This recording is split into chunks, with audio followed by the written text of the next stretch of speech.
Assalamualaikum warahmatullahi wabarakatuh.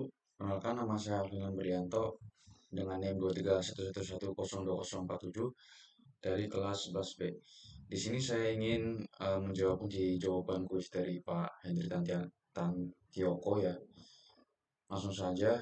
Yang pertama ini adalah soalnya: buatkan program yang meminta pengguna memasukkan bilangan bulat positif, lalu cetak tabel perkalian dari 1 hingga 10 untuk bilangan tersebut. Nah, contohnya input 5, outputnya itu 5, 10, 15, 20, 25, dan seterusnya. Input 3, outputnya 3, 0, 9, 12, 19, dan seterusnya.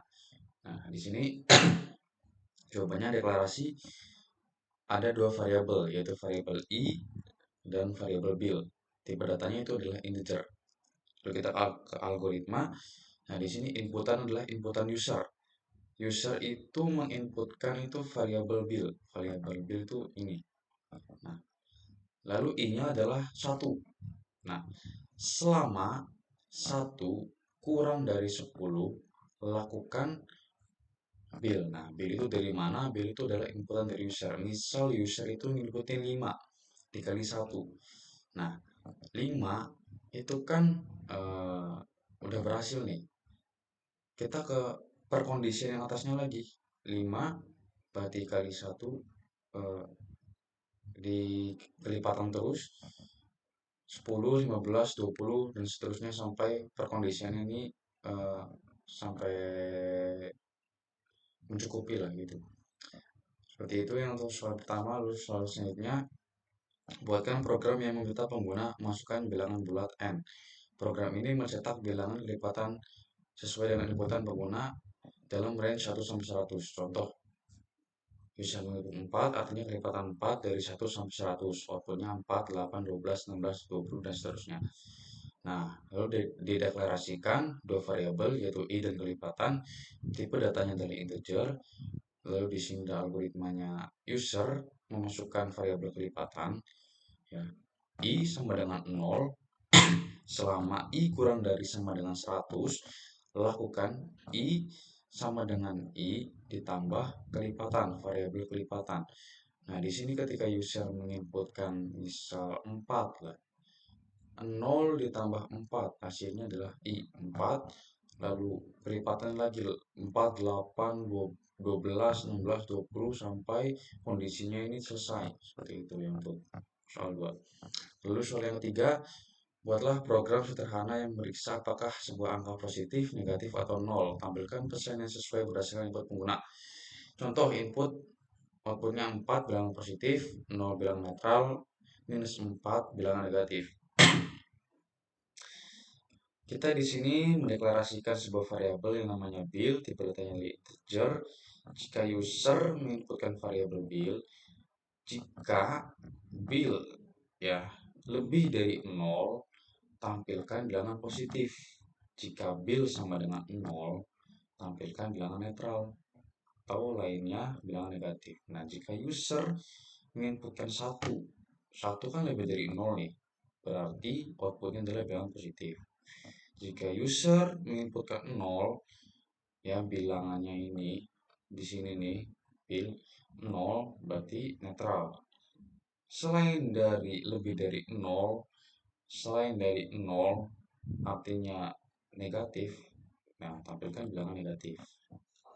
Lalu next, selanjutnya buatkan program yang minta pengguna melakukan huruf.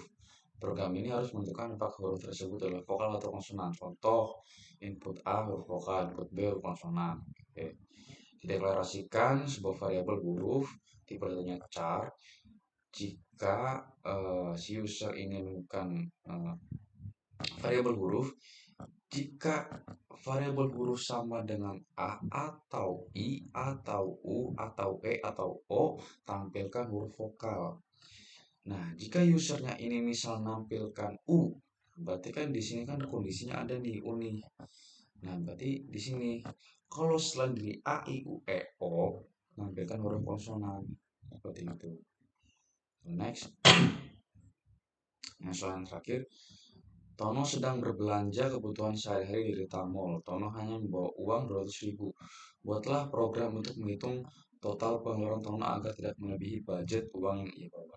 Contoh di sini ada apa ya, persyaratan apa item iterasi 1 30.000, iterasi 2 90.000, iterasi 3 50.000, iterasi 4 100.000. Program akan berhenti karena total belanja 270.000. Total ini melebihi uang yang dibawa Tono. Nah, berarti di sini eh, apa uangnya itu tidak boleh lebih dari 200.000. Makanya di sini total belanja 170.000. Yang ini nggak kehitung karena melebihi. Oke, langsung deklarasi. Kita punya dua variabel yaitu item dan jumlah. Nah, tipenya adalah integer. Nah, jumlah ini sebenarnya 0. Inputan itemnya ini yang tadi nih, iterasi nih sepertinya nih. 1, 2, 3, dan 4 tuh item. Jika jumlah 0 sama 0 ditambah itemnya ini, selama jumlahnya kurang dari sama dengan 200, lakukan inputannya ini. Misal kita itemnya ini sampai 4, berarti kan 270.000. Nah, sedangkan ini kurang dari 200.000. Karena dia pakai while do, lakukan dulu sekali. Walaupun itu tidak sesuai dengan kondisinya. Nah, habis itu yang bawahnya ini nggak di ini nih, nggak dilakukan. Nah, kalau misalkan kita sampai iterasi 3 itemnya, nah di sini kita eh, sampai iterasi 3 kan memenuhi dia. Jumlah itu 170.000 kurang dari 200.000. Nah, di sini berarti jumlahnya ini 0 ditambah 0 ditambah 170.000. Outputnya jumlah belanja Antono yaitu, nah variabelnya ini dapat dari mana, dapat dari ini. Nah, ini tuh berapa, 0 tambah 0 170.000. Input dari user seperti itu. Bismillah from end.